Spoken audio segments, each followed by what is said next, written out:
السلام علیکم، welcome to our channel ویڈی وائس آف ڈرامہ دنیا پور قسط نمبر 4 میں آپ دیکھیں گے نواب فرہاد اپنے باپ سے کہتا ہے ابھی نوروز آدم کا جواب نہیں آیا، کچھ دیر میں ان کا لشکر آ جائے گا اور ہمیں مار دے گا۔ اس پر نواب کہتا ہے میں نے تو سوچا تھا میں نے ایک بہادر بیٹا پیدا کیا، لیکن تم تو بہت بزدل نکلے، اس لیے اس طرح کی باتیں کر رہے ہو۔ نوروز کال کر کے کہتا ہے مجھے ساری شرطیں قبول ہیں، نکاح بھی کر لو اور چوکیوں کو بھی سنبھال لو۔ نواب اپنے بیٹے کو کہتا ہے لو بیٹا میں نے دنیا پور بھی لے لی اور ان کی عزت بھی۔ وہ اپنی بیوی سے کہتا ہے اچھا انتظام کرو، تمہاری چھوٹی بہن آ رہی ہے۔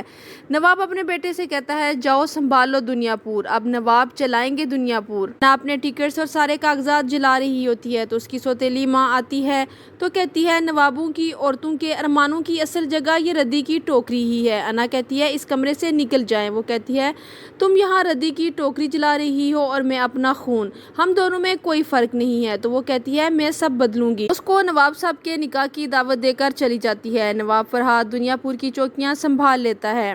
شامیر اپنے باپ سے کہتا ہے کہ آپ اپنی بیٹی کو نواب کے حوالے نہ کریں، میں بھائی کو بھی لے آؤں گا اور دنیا پور کو بھی۔ تو اس کا باپ کہتا ہے کہ تم اس قابل ہوتے تو آج دنیا پور میرے ہاتھوں سے نہ جاتا اور وہ میرے لیے پہلے ہی مر چکی تھی۔ روز کی بیٹی کو یہ بتایا جاتا ہے کہ فرقان ٹھیک ہے اور اس کی شادی فرقان سے ہو رہی ہے۔ پولیس انسپکٹر پولیس آفیسرز کو ڈانٹتا ہے تم لوگ نوابوں کے غلام ہو، ڈوب مرو تم لوگ، آج کے بعد ایسا نہیں ہوگا یہاں۔ لیکن اس کی ساری باتوں پر دھیان دیے بغیر سارے پولیس والے اس کی بیٹی کی شادی پر چلے جاتے ہیں اور ایک کانسٹیبل کہتا ہے ان کو جانے دے سر، ان کے بال بچے ہیں، آپ نے تو کل چلے جانا ہے لیکن انہوں نے یہیں رہنا ہے۔ روز اپنی بیٹی کو لے کر پہنچتا ہے نکاح کے لیے اور نواب فرہاد کو کہتا ہے آج تمہاری باری ہے کل ہماری ہوگی۔ نوروز کہتا ہے اب میرے بیٹے کو رہا کرو، لیکن نواب کہتا ہے پہلے نکاح ہوگا پھر میں نایاب کو چھوڑوں گا۔ نکاح کے بعد نواب کی بیٹی اپنی سوتن سے پوچھتی ہے فرقان کہاں ہے، آپ فرقان کی امی ہے نا؟ تو وہ کہتی ہے ہاں، ابھی ایک بڈھا آئے گا اور تمہیں فرقان کے پاس لے جائے گا۔ نوروز نواب سے کہتا ہے